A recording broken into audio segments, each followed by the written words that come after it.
Istun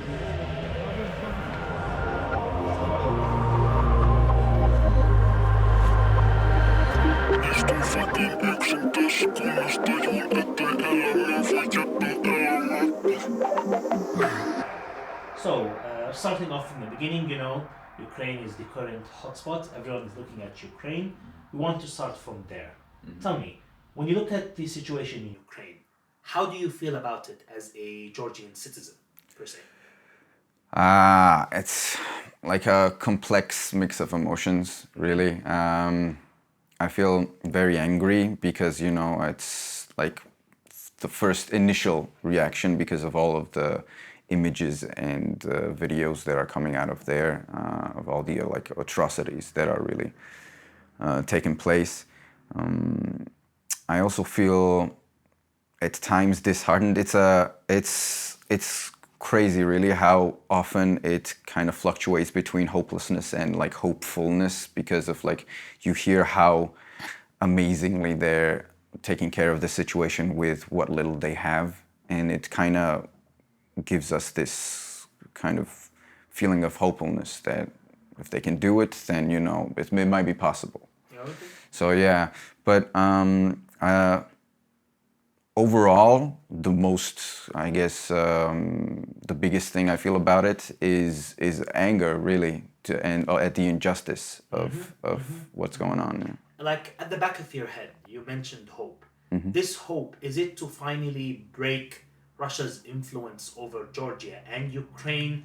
Is it hope for Georgia to flourish as a country, as a culture, far away from Russia's influence? Is that what you mean by it? Yeah, and obviously, subjectively, as a Georgian, Georgia comes first to mind. But Obviously. overall, this narrative that we've been living under of Russian influence, we don't just tie it to Georgia. It's Russia's influence first, and not Georgia and you understand what I mean. Yeah. It's okay. Now, This was really good. One small fix. When you're answering, Fauzi, try to let him finish, Okay. and then only start talking. So we don't have, for example. Yeah, no overlap. No. yeah, all right. Even I though see. you agree, you can just nod. Not. Yeah. Okay. Yeah. It's going very, very nice. Very smooth. Okay, so no overlap. Yeah. I got it. Very good. Okay, so now we've mentioned hope. We've mentioned the important things about the upside of what is happening right now. But there is also a very gloomy feeling of what if Ukraine falls? Ukraine is a much more developed country than Georgia. It's much more advanced. If Ukraine falls, what does that spell to Georgia? How does that affect you as a Georgian? And do you feel threatened by it? I feel very threatened by it because,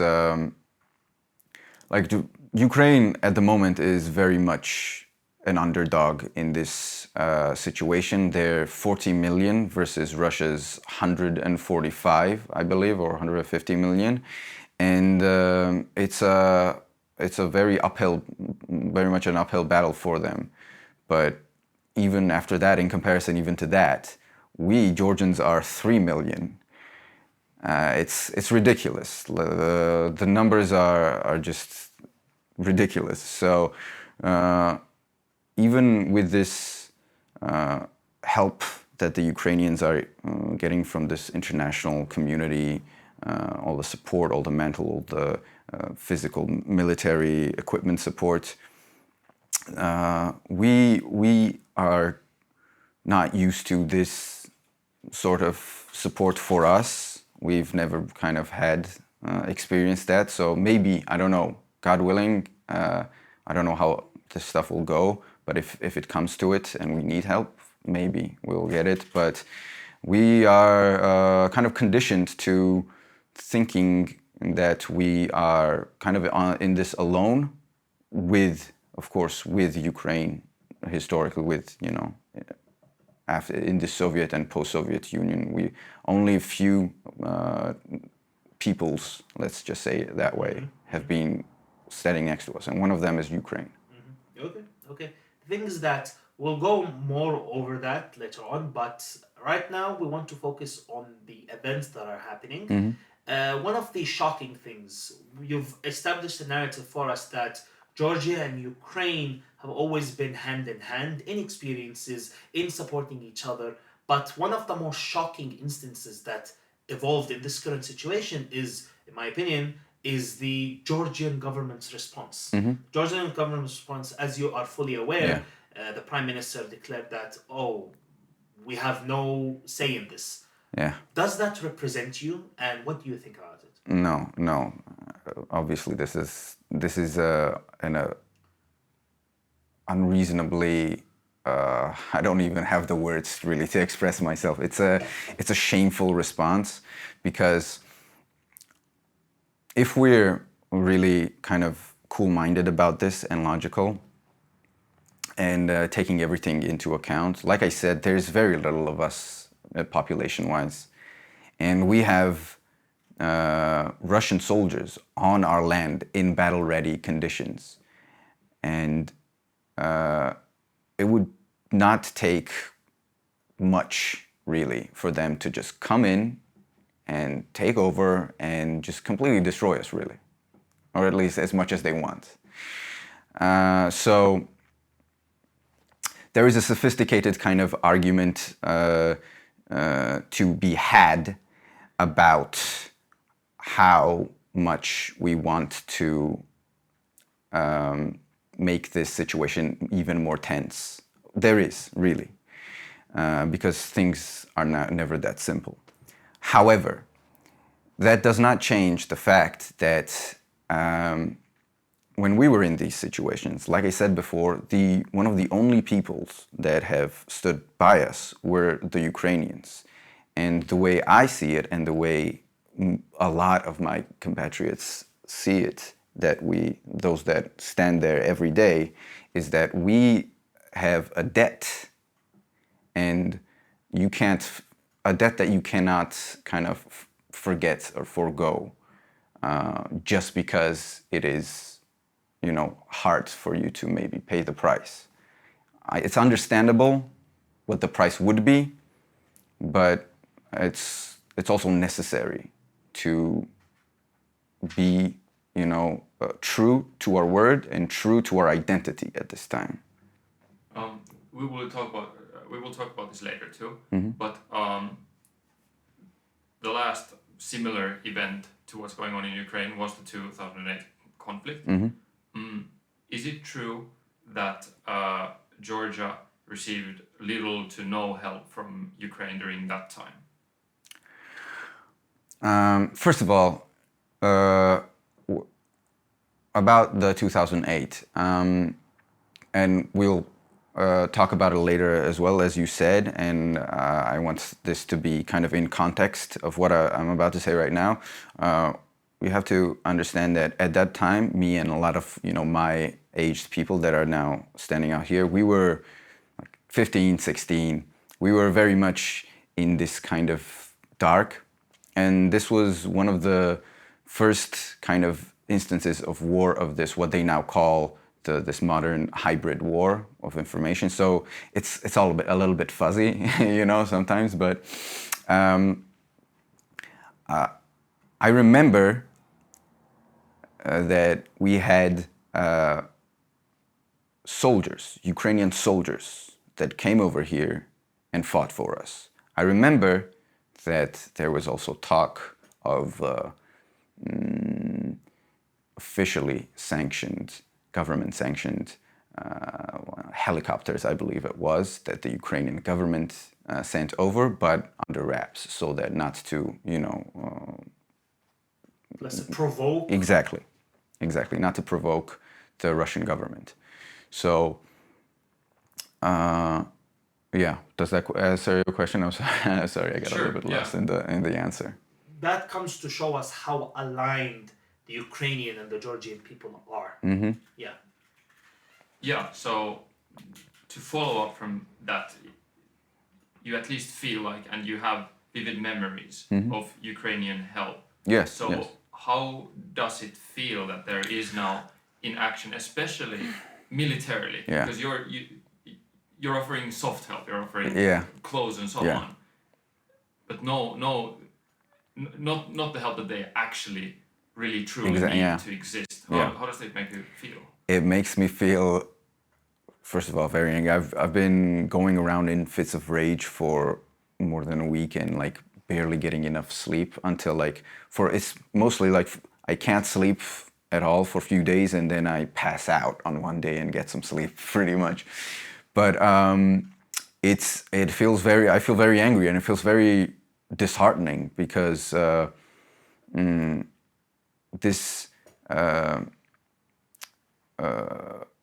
notion of fraternity is very important to us Georgians, and it's a source of great shame for us to now be at a point where we like I feel a lot of the times personally, responsible for this because this is not a matter of we should do something about this government now. This is a matter of we should have done something about this government a long time ago. So that now, because for a lot of the realistic processes that would genuinely have let us get either another government or some kind of structures that would have allowed us to make sure that this help that we want to send to Ukraine would happen, those would need time, right? And we don't have that time now. And that's what I'm angry about. That, yeah, we stood against our government many times before this, and we tried to voice out our concerns and our outrage, but it was not enough. But now, how do you feel about the largely or 100% peaceful protest that you've been showing? The Georgian people have been showing incredible support. How do you think it affects both the Georgian mindset, but also real political influence? How do you think you're moving forward after this? Yeah, with it, this peaceful. It is important, of course, to if I'll take it. Could you repeat the question, please? I'm getting a little emotional in these questions. So yeah. We can also take a breather if you want. No, it's fine. I'll get through this. My point was that you said that Georgians have risen and showed their disagreements with the government before. And currently, large amounts of people are standing up and protesting peacefully every single day. Yeah. Even though it's late, how do you feel it will affect the politics of tomorrow, and what do you think it shows about the Georgian mindset? Because you're very civil, even though it's an incredible crisis and you are under a real threat, but still you're simply standing up and showing that I disagree, but I'm not gonna burn this place down. I understand what you mean. Yeah, it is important right now for us to keep civil, to fight logically, to fight with ideas rather than fists and guns, because these tensions they've been building up for years and years and decades now even. So, and it wouldn't take much really for violence, if violence broke out, to really take over the narrative. So because this feels like a top of a hill of that, in a sort, and it feels like we are now kind of deciding how this future narrative that you spoke of will go on. And I think it's incredibly inspiring that a lot of the people are choosing non-violence and are thinking, about what is the proper way to deal with these problems, because this is the modern world and it has these modern problems which are never easy and the solutions are never easy. So, and this is not, to be fair, not the first instance of this. For example, we were in not the last, but a while ago when we were in another type of serious situation with our own government. I'm saying we had to have a revolution. It was the Rose Revolution of 2003. That was another peaceful revolution. We did not kill anyone. We did not. They did go into the parliament, but the harshest thing they did was they drink someone's tea. So that was also. I remember I was a child then, and that was kind of a clear message to me back then. Even I remember that this was something that was done in peace, and so it must have represented a peaceful future. Mm-hmm. So I'm hoping that this really builds on that, and this kind of represents what that hope was. We'll get back on track, but one question: how long have these protests have been taking place? For how long? These specific protests for the Ukrainian war, you mean? Oh gosh, it's the days kind of are in my mind are already mixed, so I don't kind of remember how long, but I don't know, how long has it been? It could be a week or a month. I don't know. But 10 days is it already? I can't quite remember. It's like I said, I have not been sleeping almost at all. So it was as soon as the war started, really, as soon as the announcements, I think, were made that the peacekeeping operation was going to take place, if I'm not mistaken. Yeah. From my knowledge is that, Georgians, the moment Russian forces stepped on Ukrainian land, next day a protest was organized here in front of the parliament. The protest started as a request for the Georgian government to respond, and then they exploded after the Georgian government's poor response. That's the narrative of Georgia. Yes, that's true. Georgia is extremely aware, and as you can tell as well, they feel a bond of brotherhood between them and Ukrainians. They are post-Soviet countries that are related by history, related by conditions, and now through struggle they are seeing everything together. Hence why I want to go further in that. In 2008, in 2008, as you're fully aware, I want you to tell us more about 2008 and to shatter the perspective that we have about 2008. Because for us in the West, it's that Georgia instigated the war towards Russia. Tell me, what do you think about that, and what is the narrative of the Georgian people? Right. Really, within Georgia too, there are some people who do believe that narrative, but only that's more of a party loyalty kind of this. Even now, as we speak, this government still have people that are loyal to them, and we can, if you want, to talk later a bit more about why I think that is happening, but. It's incredibly naive, I think, to think that Georgia would poke the bear in such a way to start that war in 2008.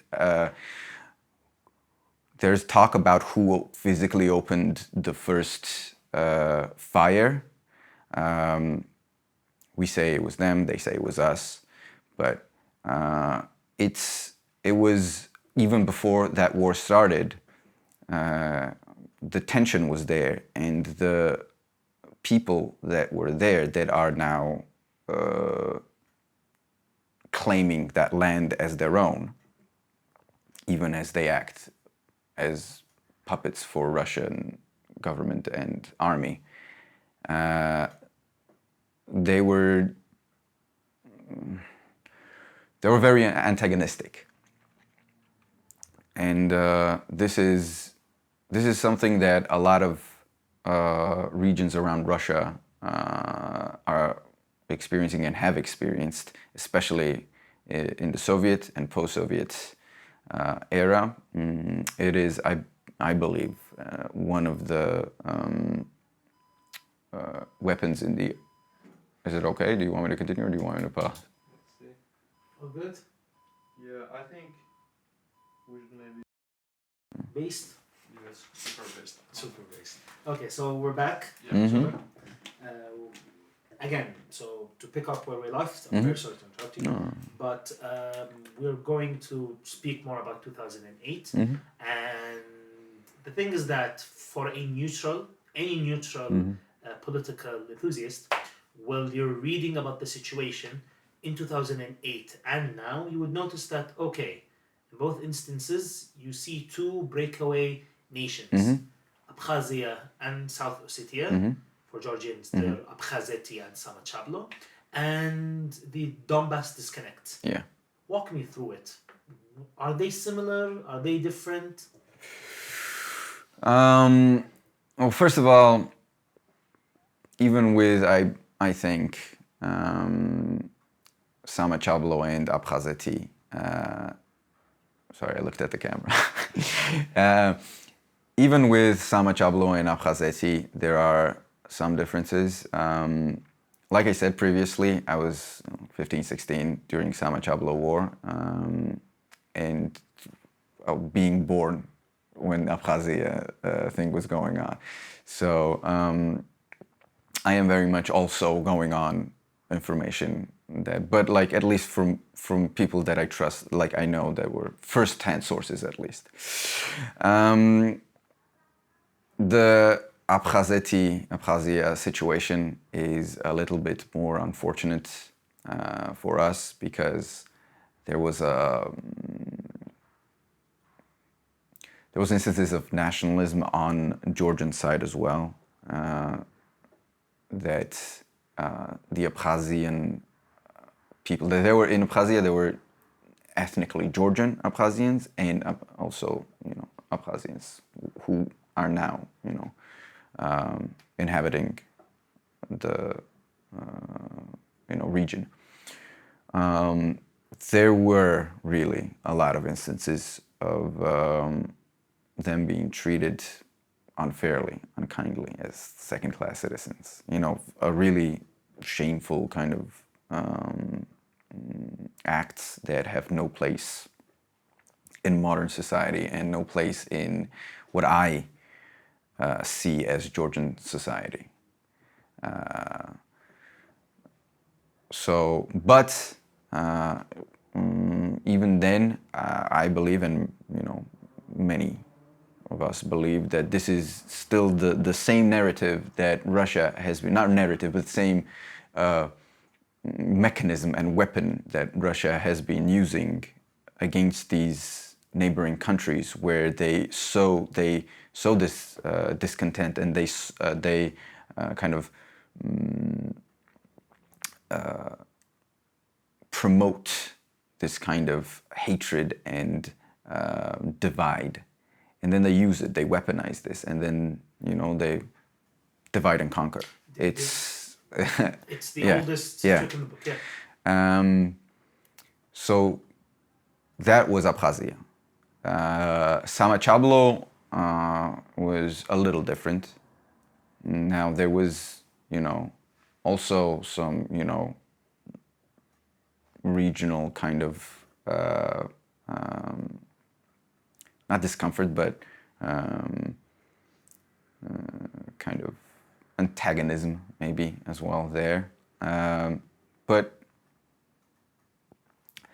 like, what you should know about Georgia is that we are very clearly divided in these regions, which is Kakheti, Imereti, Samegrelo Svaneti, Ajara. And all of these regions are still very much kind of hanging on to their own identity within these regions are very much hanging on to their identity as their own kind of people within the larger Georgia.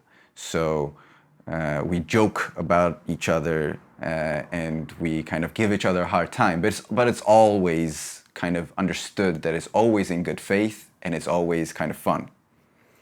So in those instances, I believe that this kind of dynamic was corrupted and was used against our own people.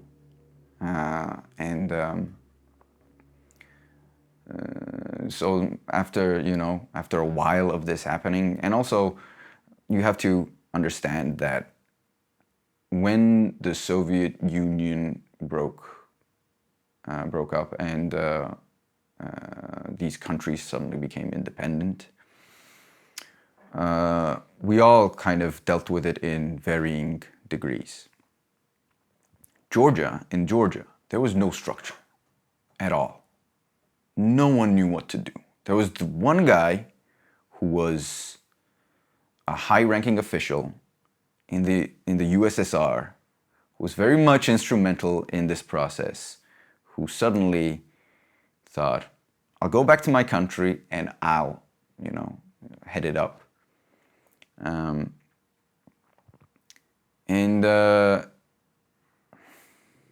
can I redo that, please? Sure. Yeah. Of course.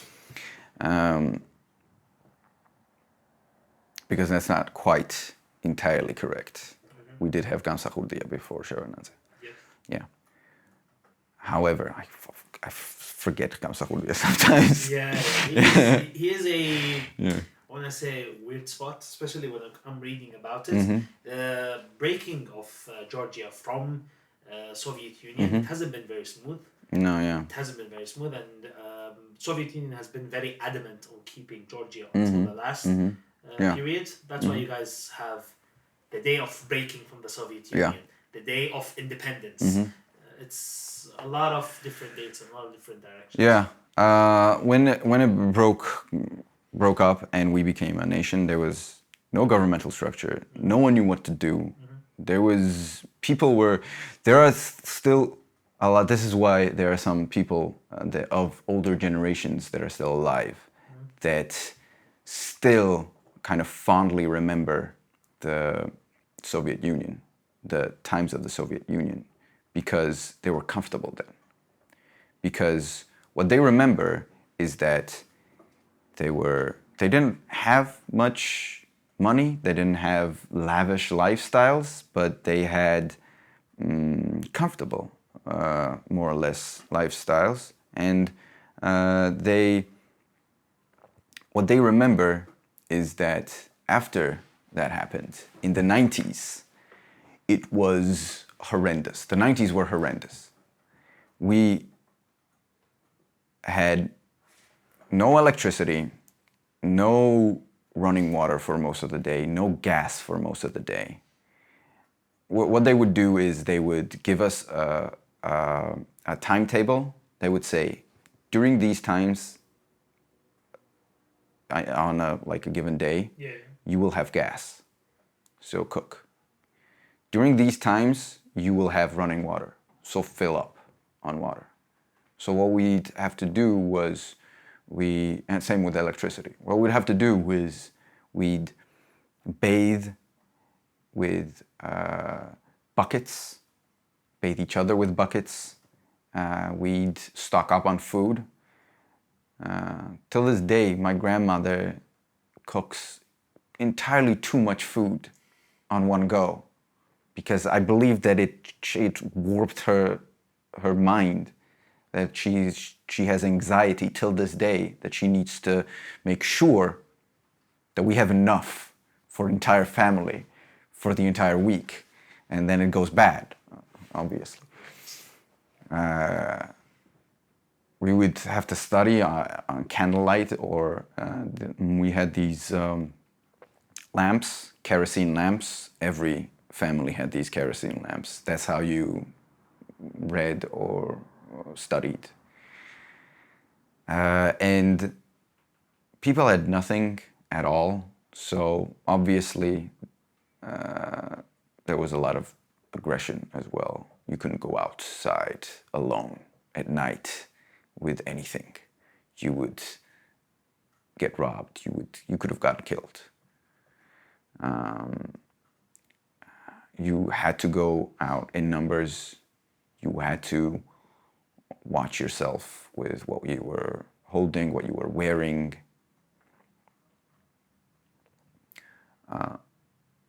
So this is, the reason I'm saying this is because I want you guys to understand the environment that we had to go through, and the environment which formed our psychology as a nation in the near past, and why we're so anxious about this. Because this is not some kind of theoretical danger that we're afraid of. This is a very real kind of series of events that we've already been through, and we have no interest in going back to.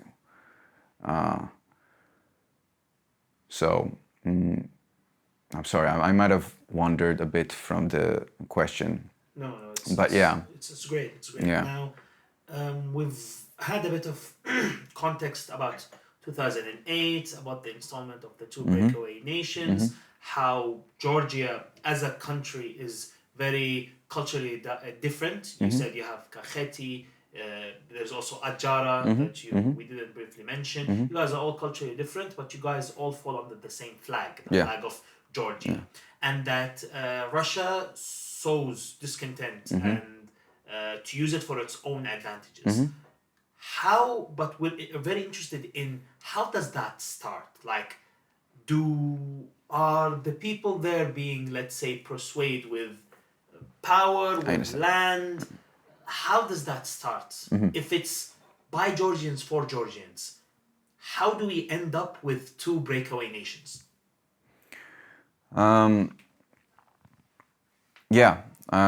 Because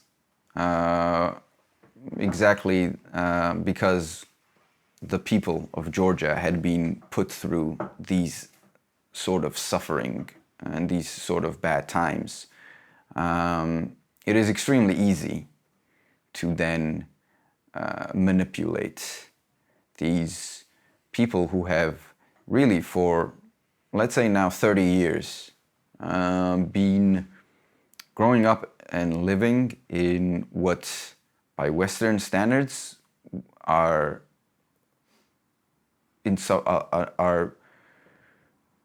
what's the word I should use here? Unbearable conditions, really. In poor conditions, in untidy conditions.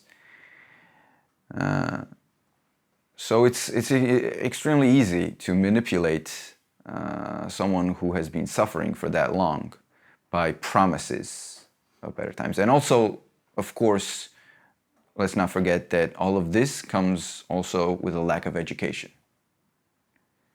We do not have great public schools in our regions.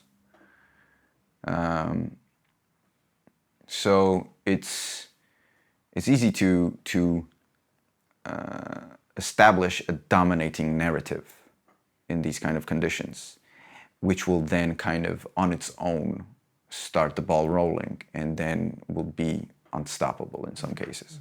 Okay. Yeah. So the thing is that to Georgians, those regions are considered indivisible parts of Sakartvelo, of Georgia. Yeah? Yeah. Now, the thing is that even though Russia's perspective on those is that they are breakaway nations, in quotations, what are the, let's say, benefits or the consequences of maintaining a relationship with Russia through politics? Because you guys are neighboring countries, Georgia and Russia. What are the benefits? What are the consequences of maintaining a political relationship with Russia as Georgia? Well, yeah, first of all, it's an unescapable situation because they're right next to us and they're a very powerful nation. So the fact that we have to have a political relationship is already a factor in this.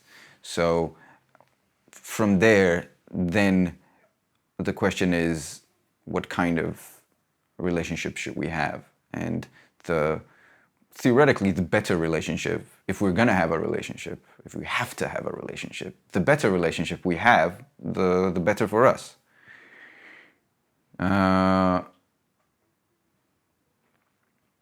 Though it's not. It doesn't work out that well in reality. The consequences of maintaining a kind of soft attitude towards Russia and Russian politics by the government is that they are empowered to keep pushing their narrative and keep pushing their influence into Georgia. It's an unequal relationship. It's an abusive relationship. Benefits, in terms of benefits, we get, I don't know if this can be called a benefit, like in the end, but we get oil or gas and electricity, and a lot of our products, like for example, wheat from Russia. So on one hand, we need those things. On the other hand, we're dependent on them because we need those things. Very much the same thing that's going on in Europe. But, you know, with less power on our side at least. So yeah. Okay. Yeah. Thank you. And now, what do you think?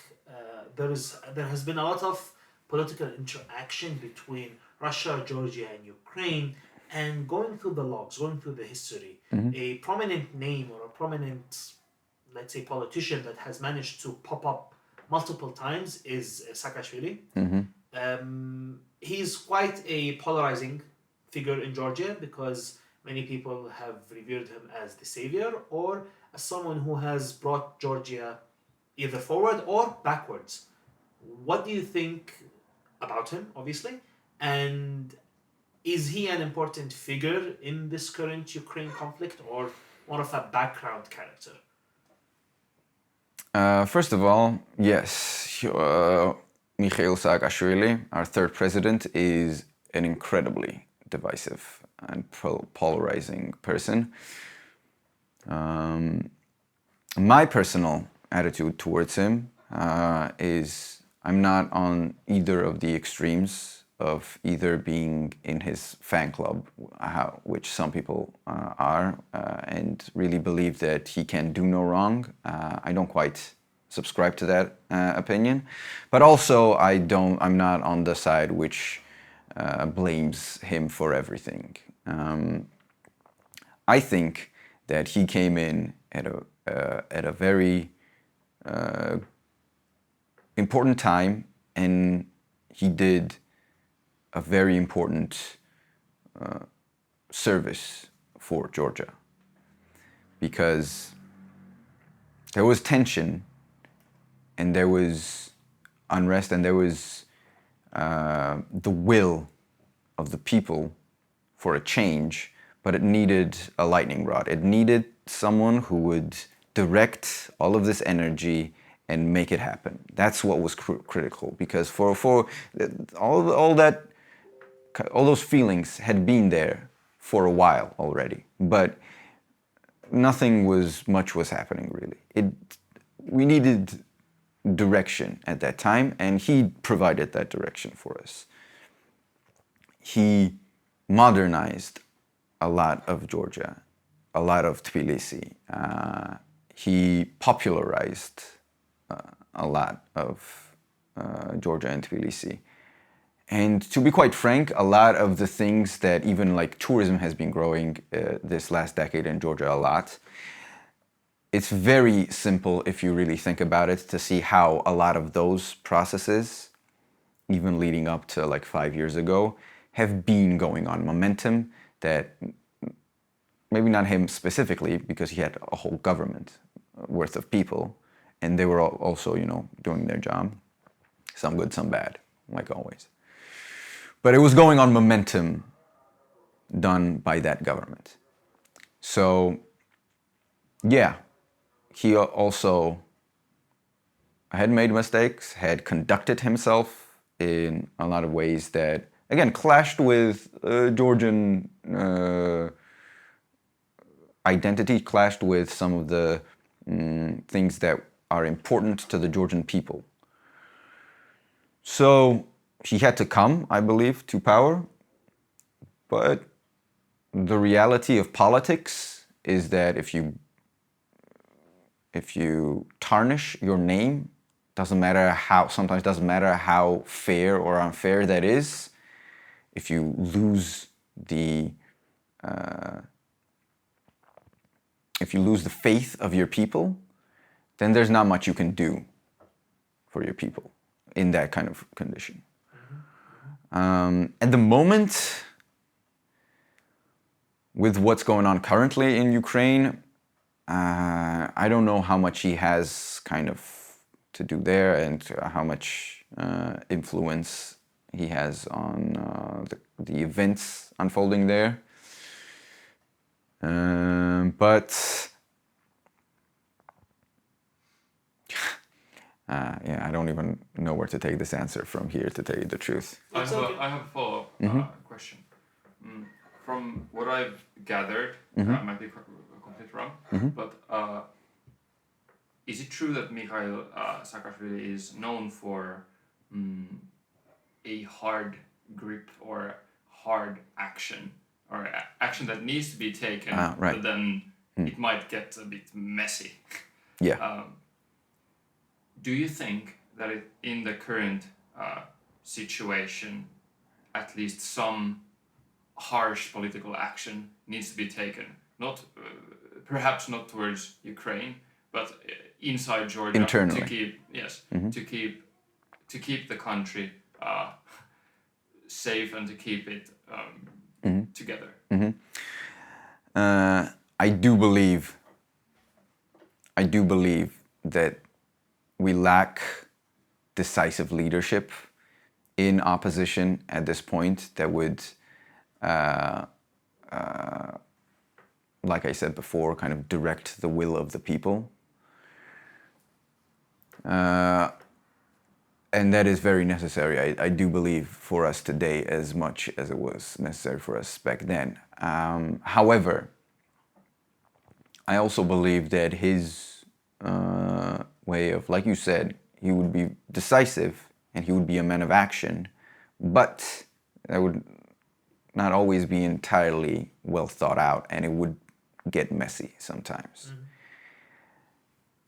This is an evolution from the position we were back in 2003 when we had the revolution. Back then, it was at all costs.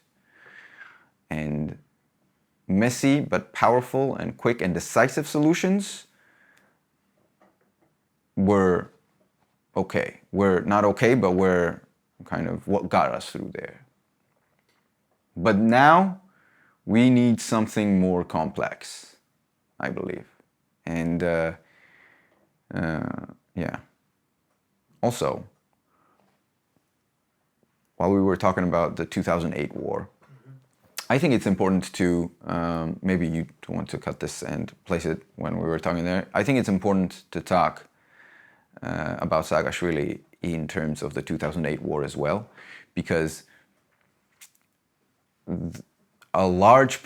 major part of the reason why we did not have a total escalation and total invasion into Tbilisi even, which they tried. They had the tank kind of, what is it called? The row of tanks that's going towards Kiev every time they kind of burn it down and then again. We had that same situation that was coming towards Tbilisi. However, what Saakashvili did was he got supported. He personally not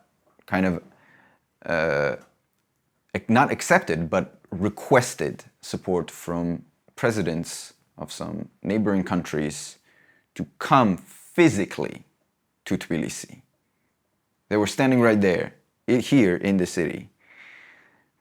So to ensure that this city would not go through what unfortunately Kiev is going through, right now. Yeah. Okay. Okay. Now, a very important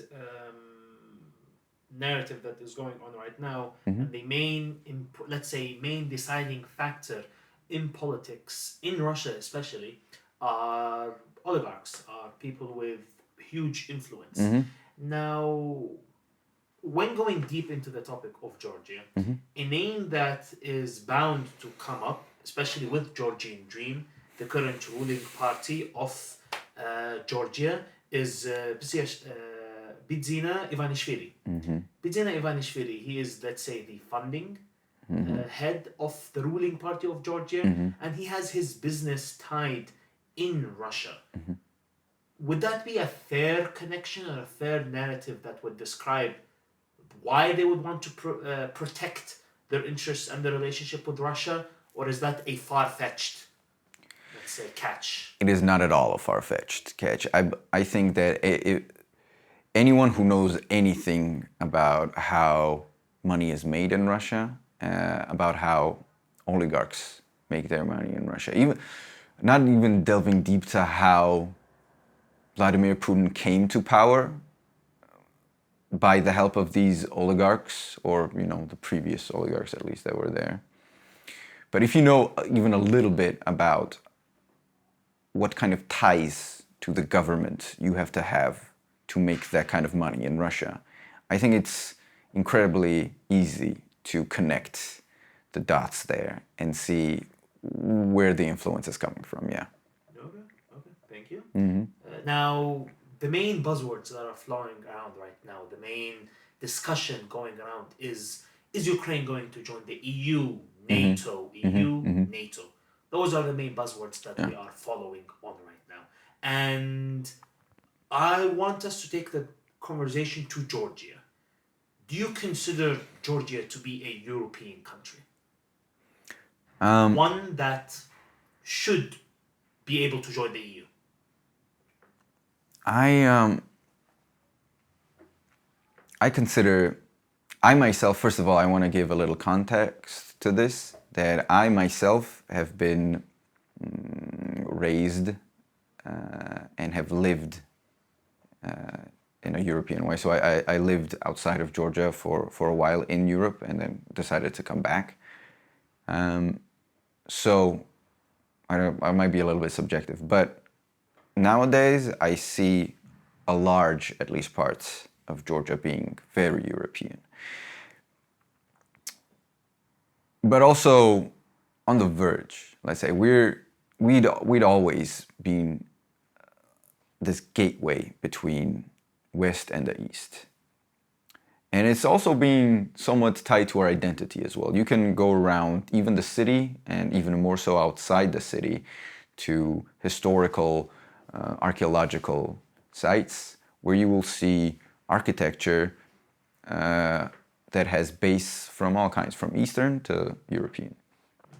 And then we're also pretty proud of that, to be truly like meeting place of these kind of cultures. But nowadays, I believe that we share a lot of our beliefs with, European beliefs, and I believe that a lot. I personally would like Georgia to be part of the EU. I would like Georgia to be part of NATO as well because of what it would mean defensively, right? If you're a part of if you're part of NATO, you attack one member means you attack everyone.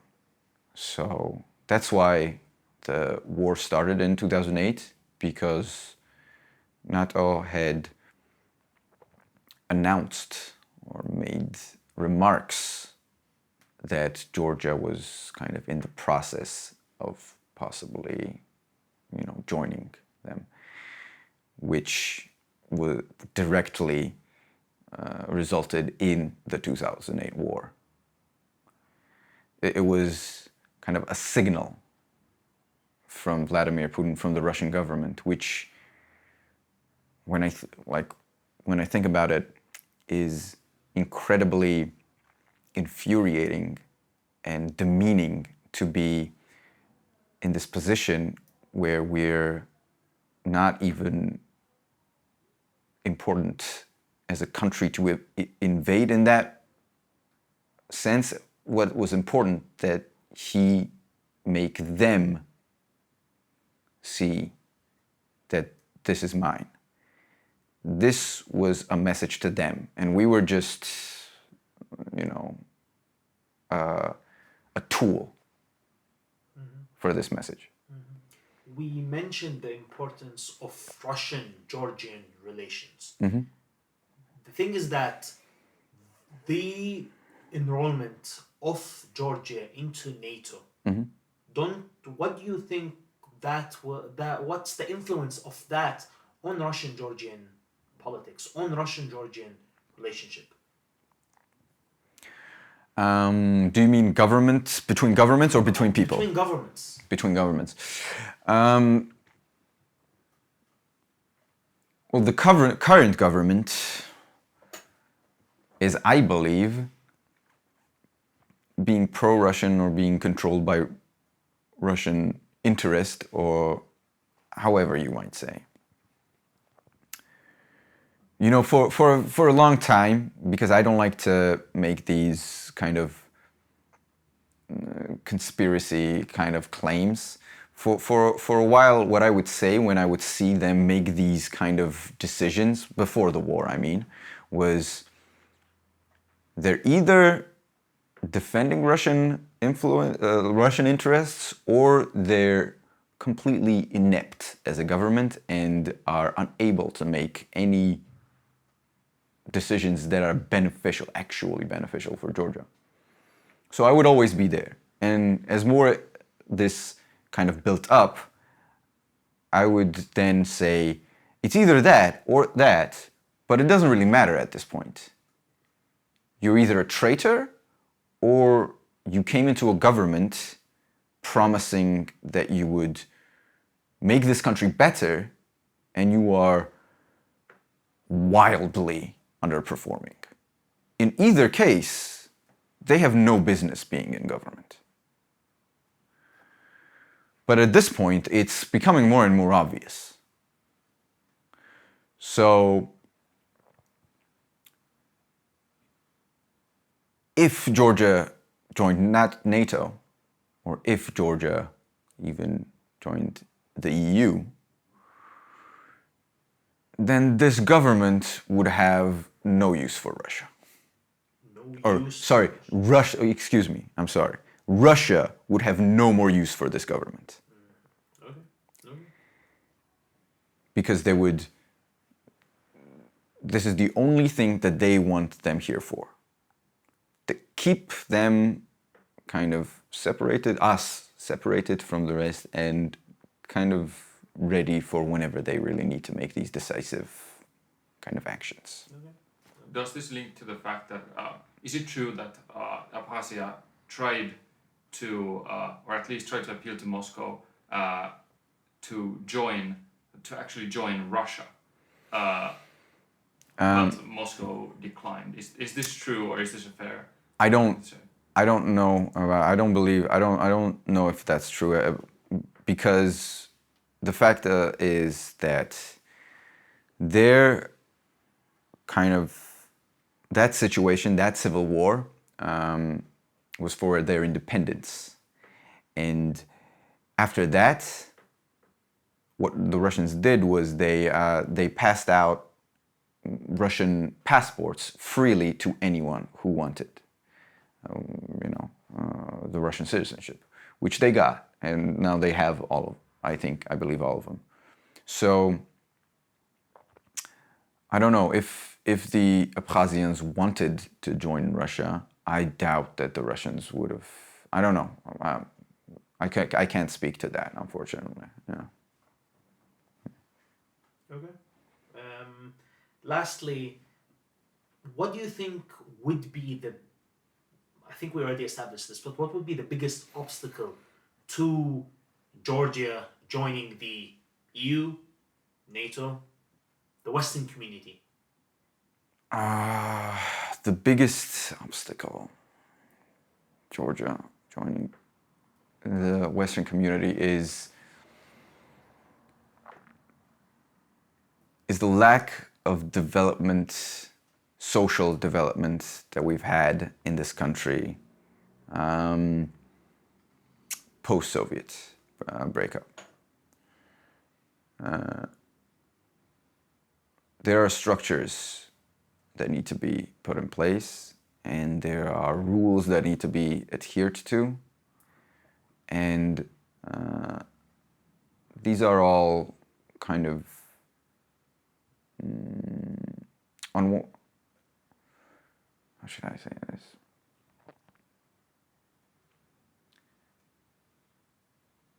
Us, at the end, us being in, like, standing in our own way is what stands against us joining the EU. Even with after post-Rose Revolution, when things started to change, I believe that the change was not enough. I believe that was one of the aspects of why that government failed at the end, is because right now, if you go around in Tbilisi and you talk to some people, especially English-talking people, especially young people,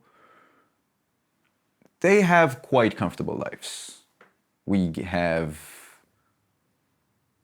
taxi cabs on our telephone. We take a bolt home, then we get some food on Wolt or Glovo.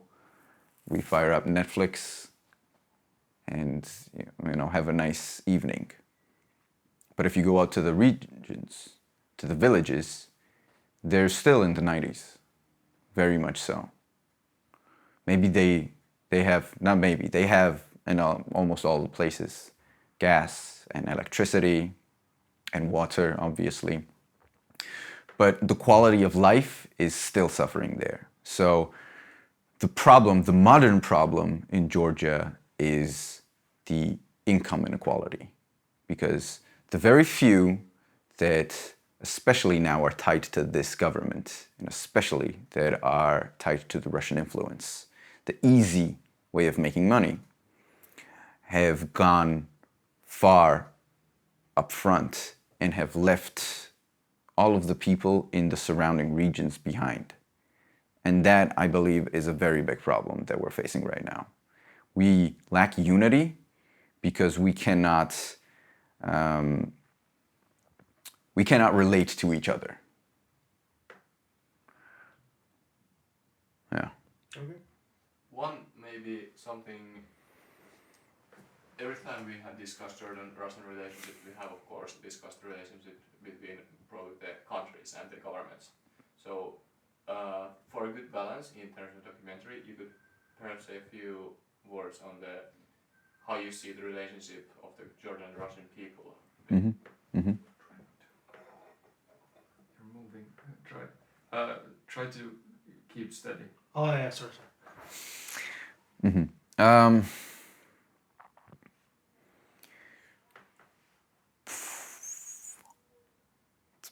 bit complicated to talk about the relationship that the Georgian people and the Russian people have.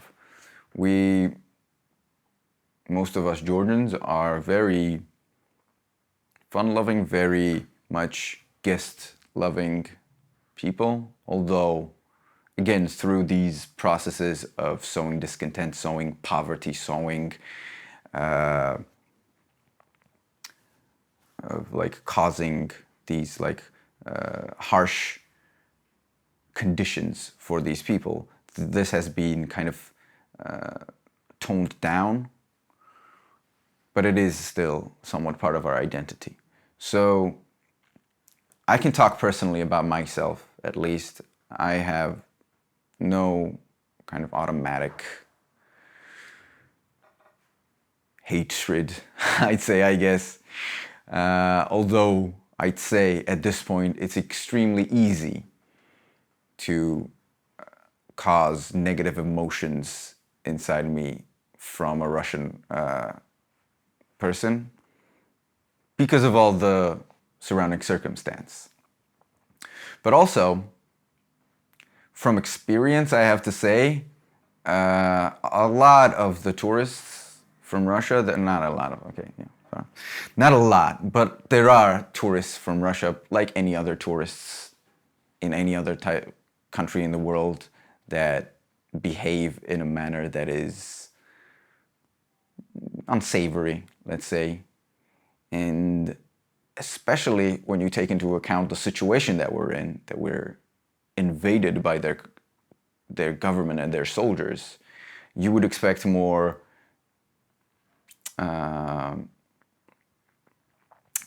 more dignity, more I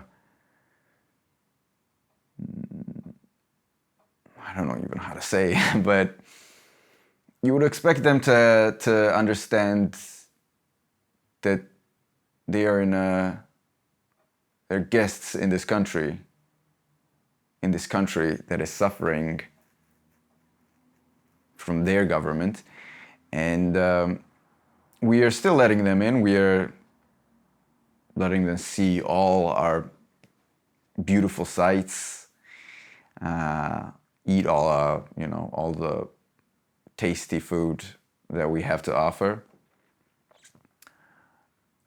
But there are bad actors always, and you see them always. They stand out more, I guess. So they kind of provoke more. For example, I can bring a specific example if you would like.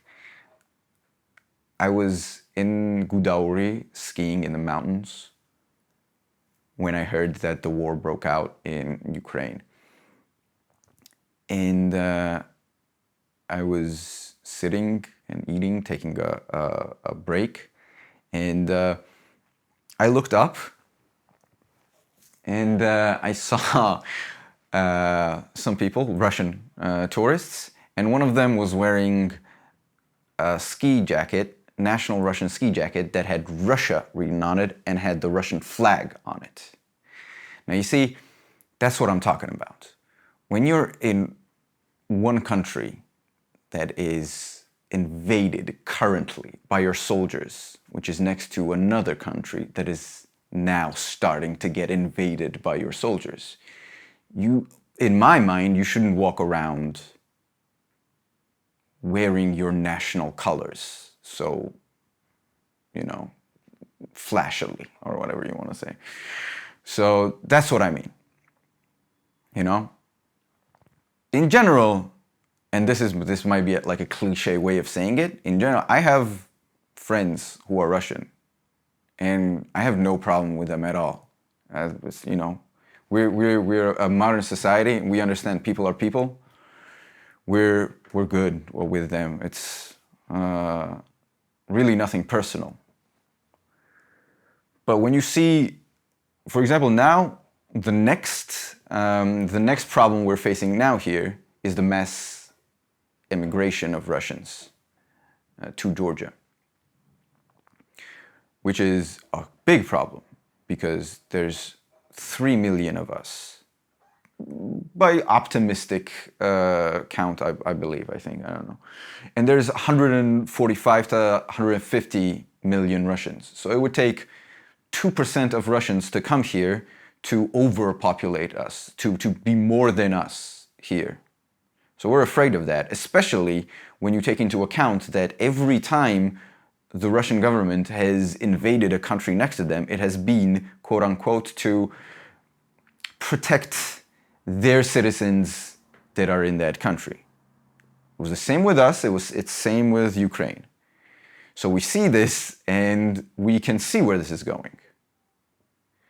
So that's the worry in terms of people. My worry is that instead of staying at home and dealing with the consequences that the world is placing on them so that they can deal with their own problems, they're running away to countries like Georgia and making us deal with their consequences.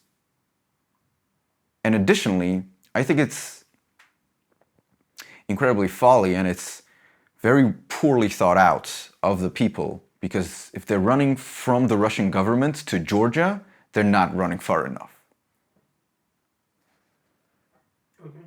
That's my 2 cents on that. Okay. But yeah, I don't want to come off as like a hater of the people of Georgia. Not because I'm in front of a camera, but still, no, generally. We are, as a people, not opposed to the people. Unless they push their problems on us. We would like them to deal with their country and their president and their politics that are harming us. That's all we want. All right, then, if you don't mind yourself being introduced in this documentary, you could perhaps to Fauci give a short introduction of yourself, your name. Mm-hmm. Like, I don't mean a background, but like. No, yeah. Most general. Okay, so your name? My name is Shota Samkharadze. I am 30 years old. I am from Tbilisi. I was born and raised in Tbilisi. And I am from region of Imereti. Okay. Originally. How old are you, Shota? 30. 30. Yeah. Right.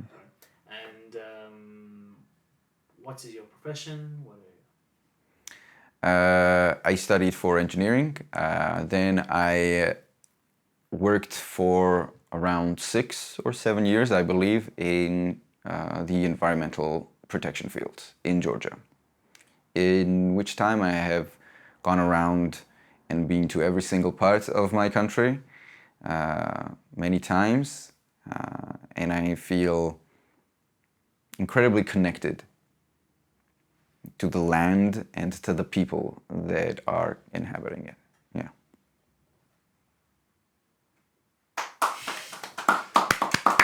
Thank you very much. No, it's fine. It's all right. It's okay. Give me a handshake. I'm a little You've done clammy. Thank you very much. No. You killed All it. of us are. Okay, Smashed great. it out of the park. Hopefully we got a lot of... Get some air in here. Yep. It's very Man, hot. yeah. I'm very... You know what I love about him? Is that how invested is he in this. Yeah. Emotionally invested. Fully invested. I'm very happy that we have made this happen.